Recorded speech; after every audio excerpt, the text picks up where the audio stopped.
मैं हूँ आरजे तनु और हम निकल पड़े हैं एहसासों के सफ़र पे प्यार भरी कहानियों के साथ। मेरी आज की कहानी है बेशक इश्क। उस दिन सुबह चंदन ऑफिस आकर जब कैंटीन में चाय पीने गया तो कुछ अनएक्सपेक्टेड सा हुआ। एक लड़की पास से गुजरी। एकाएक लगा कहीं स्मिता तो नहीं। धड़कनें तेज हो गईं। वो उसे जाते देखता रहा। हेयर स्टाइल तो डिफरेंट है, शरीर भी कुछ भारी है। नहीं, स्मिता कैसे हो सकती है? चेहरा नहीं देख पाया। उसने खुद को समझाया, कहाँ वो कर्ली हेयर, मॉडर्न लुक, लहराती बलखाती चाल वाली दुबली पतली सी लड़की, और कहाँ ये सधे कदमों से चली जा रही स्ट्रेट हेयर वाली भरी भरी टिपिकल सूट वाली लड़की। बस एक ही चीज कॉमन थी, उस परफ्यूम की स्मेल जिसको उसने 4 साल भरपूर अपने आसपास महसूस किया था। शायद इसीलिए वो पास से गुजरते हुए स्मिता का एहसास छोड़ गई। खैर, जो भी हो, इसमें कोई शक नहीं कि धड़कनें जो बढ़ी थीं वो अभी तक नॉर्मल नहीं हुई थीं। जाकर सीट पर बैठा तो काम में मन नहीं लगा। नजरों के आगे स्मिता के संग बिताए वो खूबसूरत 4 साल घूमने लगे। कॉलेज में वो दोनों साथ थे और प्यार में भी थे। उनकी सोच बिल्कुल अलग अलग पोल्स की तरह अलग अलग थी, और फिर भी उनका रिलेशनशिप 4 साल तक चला और फिर वो अलग हो गए। उससे अलग होते हुए पहल तो बुरा नहीं लगा, बल्कि एक तरह के रिलीफ का एहसास हुआ, जैसे कोई उलझाने वाला बंधन कटने पर होता है। मगर बाद में बहुत दुख हुआ, जैसे लगा शरीर का कोई अंग कट गया हो। आदत सी जो हो गई थी उसकी। चंदन सीट से उठ खड़ा हुआ और कैंपस में चहलकदमी करने लगा। पार्किंग, कैंटीन, गैलरी, दूसरे डिपार्टमेंट्स, नजरें दौड़ दौड़ कर उसी को खोज रही थीं। वो पीले सूट वाली एक बार दिख जाए तो तसल्ली कर लूं, तब जाके कहीं शांति पड़े। फाइनली अकाउंट्स डिपार्टमेंट में वो बैठी दिख ही गई। अरे, शक सही निकला, वो स्मिता ही थी। चंदन एक टक उसे देखे जा रहा था। इतना कैसे बदल गई? मन किया दौड़कर उसके पास पहुंच जाए, हालचाल पूछे, ढेर सारी बातें करे। कभी पक जाता था उसकी बकबक से, मगर आज कान जैसे तरस रहे थे उसकी आवाज सुनने को। अगल बगल उसके कलीग्स बैठे हुए थे, और उसने अगर उसका अचानक यूं सामने आना नॉर्मल रूप से नहीं लिया तो। कुछ सोचकर चंदन रुक गया, सिचुएशन कहीं ऑकवर्ड ना हो जाए। बहुत सोच विचार करके इस बारे में उसने पेशेंस रखना ही ठीक समझा। उस पूरी रात वो सो नहीं सका। स्मिता के साथ गुजारे लम्हे भूत की तरह उसके पीछे पड़े थे। वो रिश्ता जो प्यार और पैशन से शुरू हुआ था, धीरे धीरे झल्लाहटों और झुंझलाहटों में तब्दील हो गया था। उसमें कुछ बातें थीं जो चंदन को बिल्कुल भी पसंद नहीं थीं। वो उसे अपनी सोच के हिसाब से बदलना चाहता था, और कुछ उसकी खास आदतें जिससे उसे चिढ़ थी। यही सब सोचते सोचते आंख लग गई।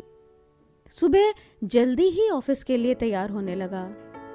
पता नहीं क्यों हाथ उन्हीं चीजों की ओर बढ़ रहे थे जो उसे पसंद थी। उसके फेवरेट कलर की शर्ट, डियो, टाई। क्या कर रहे हो चंदन जी? अब कोई स्कोप नहीं है। उसे खुद पर ही हंसी आ गई। गुजरा पीछे छोड़ आगे बढ़ जाने का दम भरने वाला दिल कहीं तो जैसे अटक सा गया था। कैंटीन में नजरें उसे खोज रही थीं।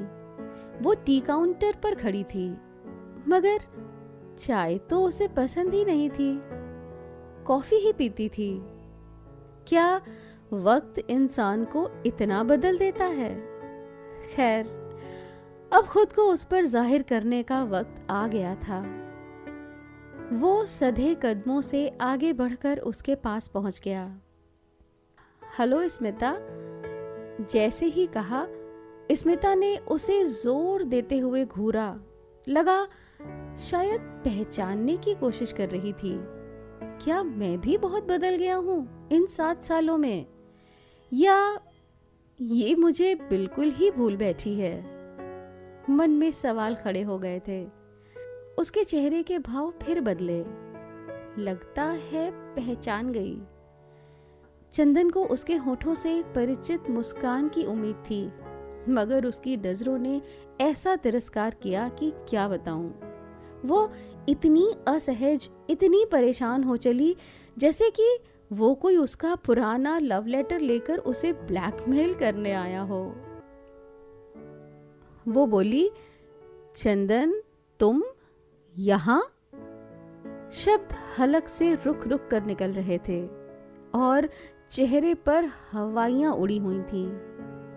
हाँ, मैं तो पिछले 5 साल से यहीं नौकरी करता हूँ, पर तुम्हें कल पहली बार देखा। तुम्हें देखकर बहुत खुशी हुई। उसके अनकंफर्ट को देखकर चंदन ने भी फॉर्मल रुख अपना लिया था। ओह, मैंने तो अभी ज्वाइन किया है। अच्छा, मैं चलती हूँ, देर हो रही है, कहकर वो ऐसे सरपट निकली जैसे कि वो उसका एक्स नहीं बल्कि कोई भूत हो। वैसे तो एक्स का मतलब ही भूत होता है, यानी गुजरा हुआ कल। मगर क्या मैं इतना गया गुजरा हो गया? चंदन सोच रहा था। ये बात उसे गवारा नहीं थी। उसने उसे दोबारा पकड़ने की कोशिश की, मगर उस मुलाकात के बाद वो कैंटीन में कभी नजर नहीं आई। चंदन उसके डिपार्टमेंट के आसपास मंडराने लगा। सोचा कभी तो सामने टकराएगी, और वाकई उसका ये एफर्ट बेकार नहीं गया। उसने बचकर निकलना चाहा, पर चंदन ने रास्ता रोक लिया। स्मिता, तुम मुझको यूं अवॉइड क्यों कर रही हो? मैं तुमसे थोड़ी देर बात करना चाहता हूँ। क्या फायदा चंदन? वो रुकने को तैयार नहीं थी। अरे, क्या फायदे नुकसान को साइड में रखकर हम दो पुराने परिचितों की तरह बैठकर बात नहीं कर सकते? चंदन बोला। वो अब भी असहज थी। अब कोई फायदा नहीं है चंदन, और तुमसे किसी भी तरह की बात। उसकी बात आधी ही रह गई। चंदन बोला, मैं किसी फायदे के लिए बात नहीं करना चाहता हूं। इतने दिनों हम साथ रहे हैं, आज अगर यूं मिले हैं तो क्या एक दूसरे का हालचाल भी नहीं जान सकते? ये बातें सुनकर शायद उसे कुछ राहत मिली। चेहरे पर ऐसे भाव आए जैसे कोई बड़ा खतरा छूकर गुजरा हो। उसने गहरी सांस ली। कहो, क्या बात करनी है? स्मिता बोली। अभी भी बेरुखी धुली नहीं थी। चंदन बोला, ऐसे ही खड़े खड़े चलो कैंटीन में बैठते हैं। थोड़ी ना नुकुर काम के बहाने के बाद आखिरकार स्मिता तैयार हो गई। चंदन ने स्मिता से पूछा, क्या लोगी? चाय। संक्षिप्त सा उत्तर थमाकर उसकी नजरें इधर उधर डोल रही थीं। शायद आई टू आई कांटेक्ट करने से बच रही थीं। उसकी असहजता को देख चंदन बहुत सावधानी बरतते हुए बात कर रहा था। बोला, उस दिन कैंटीन में तुम्हें देखा तो मुझे लगा कि हमें बात करनी चाहिए। आखिर हम इतने साल अच्छे दोस्त। स्मिता ने उसे घूरा। दोस्त शब्द शायद गलत था, जो थे वो बोलना शायद अब बेमानी था। चंदन रुक गया। उसने फिर कहा, दरअसल यूं ही तुम्हारे बारे में जानने की इच्छा थी। क्या कर रही हो आजकल? हमारे ब्रेकअप के बाद स्मिता ने फिर उसे घूरा। चंदन रुक गया। अब वो इतना तो समझ ही गया था कि वो शायद पास्ट का एक भी कतरा छूना नहीं चाहती। चाय आ गई थी। स्मिता चाय पी रही थी। चंदन को याद आया कि उसे तो चाय बिल्कुल भी पसंद नहीं थी और चंदन को बेहद पसंद। तब ये बात चंदन को बिल्कुल भी गवारा नहीं थी कि वो उसकी पसंद को पसंद ना करे। वो चाहता था कि वो भी उसके साथ बैठकर चाय पिए। एक बार तो उसने यहां तक कह दिया था कि अगर मुझे वाकई प्यार करती हो तो तुम्हें चाय पीनी ही पड़ेगी, मगर वो तैयार नहीं हुई थी। देखो, मुझ पर यूं चीजें थोपने की कोशिश मत करो। मुझे नहीं पीनी तो नहीं पीनी। चंदन बोला, तुमने चाय पीनी कब शुरू कर दी? स्मिता के चेहरे पर हल्की सी मुस्कुराहट आ गई। बस समय के साथ। काम के स्ट्रेस में कभी पिया तो रिलीफ लगा, फिर धीरे धीरे आदत पड़ गई। शायद किसी भी चीज के लिए इतना ज्यादा रेजिस्ट नहीं करना चाहिए। अब मैं सोचती हूँ बदलाव को ट्राई करना कभी कभी अच्छा होता है। अब लगता है पहले क्यों पसंद नहीं की। कहकर वो हड़बड़ा गई। कुछ पिछला याद आ गया था शायद। फिर बातें बदल गईं। कंपनी, करियर से लेकर शहर, सड़क, ट्रैफिक तक न जाने कितनी फॉर्मल बातें हुईं। स्मिता के चेहरे पर हल्की सी मुस्कुराहट आ गई थी। अब वो शायद थोड़ी सी कंफर्टेबल हो चुकी थी। चंदन खुश था कि अब वो नॉर्मल होकर बातें कर पा रही है। अब बारी स्मिता की थी। उसने चंदन से कहा, माँ रहती होगी तुम्हारे साथ?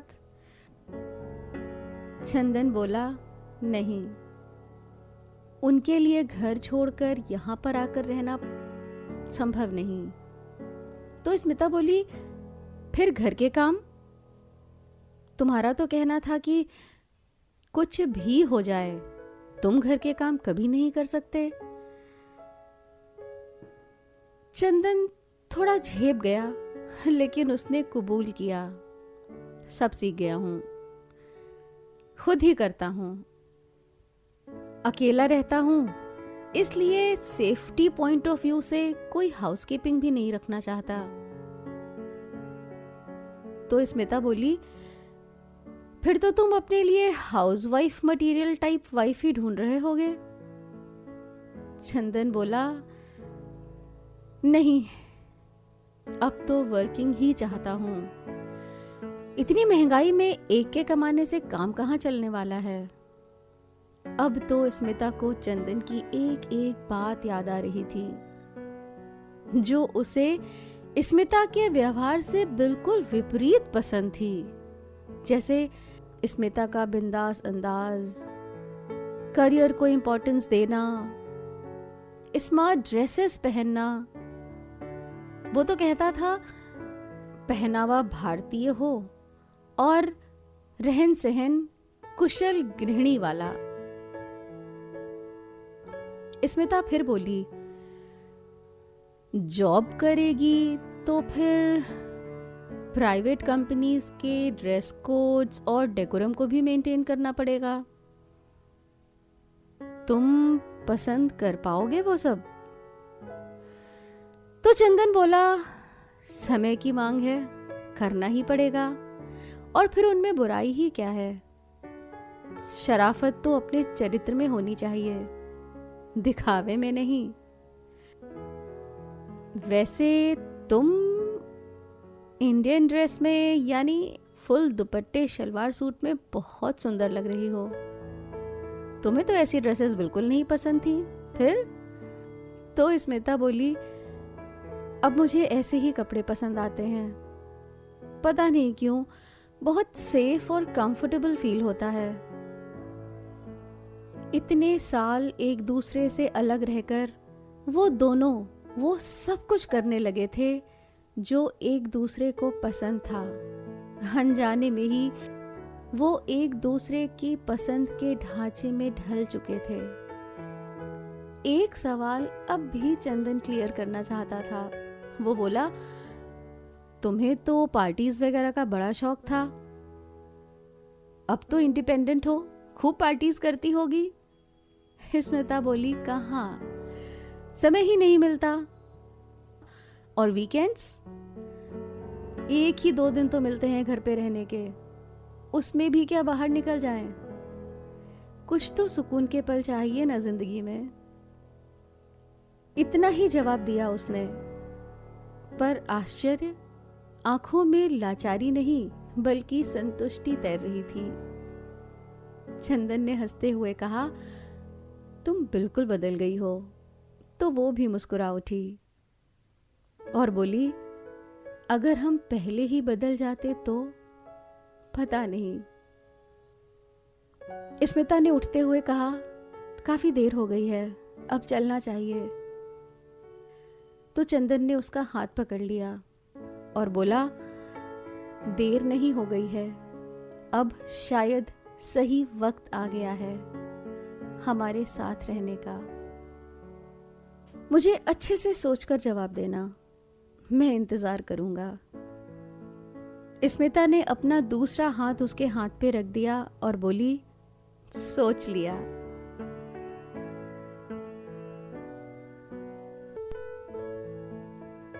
मैं हूं आरजे तनु और मेरी आज की कहानी थी बेशक इश्क।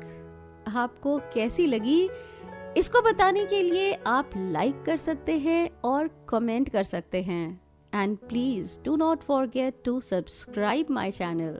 और अगर आपके पास भी है कोई ऐसी प्यार भरी कहानी तो उसे कमेंट में लिख भेजिए, हम उसे लाएंगे गीतों में पिरोकर आपके लिए। तो हमें रहेगा आपके संदेशों का इंतजार, और आप कीजिए इंतजार ऐसी ही और प्यार भरी कहानियों का।